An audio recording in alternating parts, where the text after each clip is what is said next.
traz o novo. História valeu a pena, como o sangue do seu povo.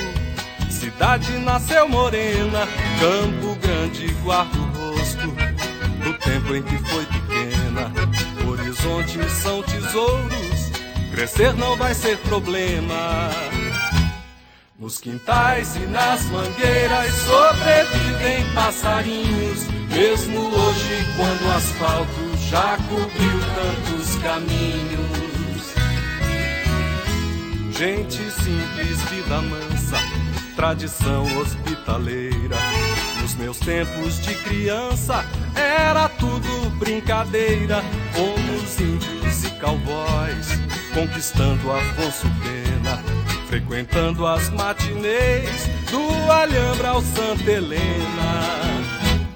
Tem sorvete no domingo lá na Praça Ari Coelho, bela fonte luminosa, velho pôr de sol vermelho.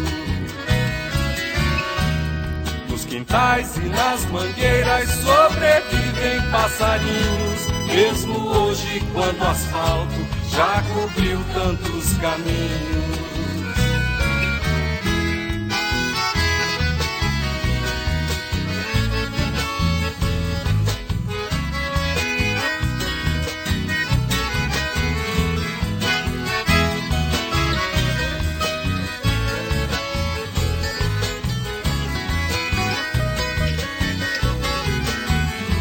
Gente simples, vida mansa, tradição hospitaleira. Nos meus tempos de criança era tudo brincadeira, como os índios e cowboys conquistando Afonso Pena, frequentando as matinês do Alhambra ao Santa Helena. Nos quintais e nas mangueiras sobrevivem passarinhos, mesmo hoje quando o asfalto já cobriu tantos caminhos. Tem sorvete no domingo lá na Praça Ari Coelho, bela fonte luminosa, velho pôr de sol vermelho.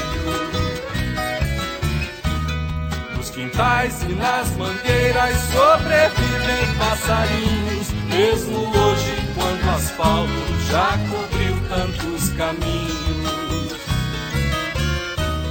Tem sorvete no domingo lá na Praça Ari Coelho, bela fonte luminosa, velho pôr de sol vermelho.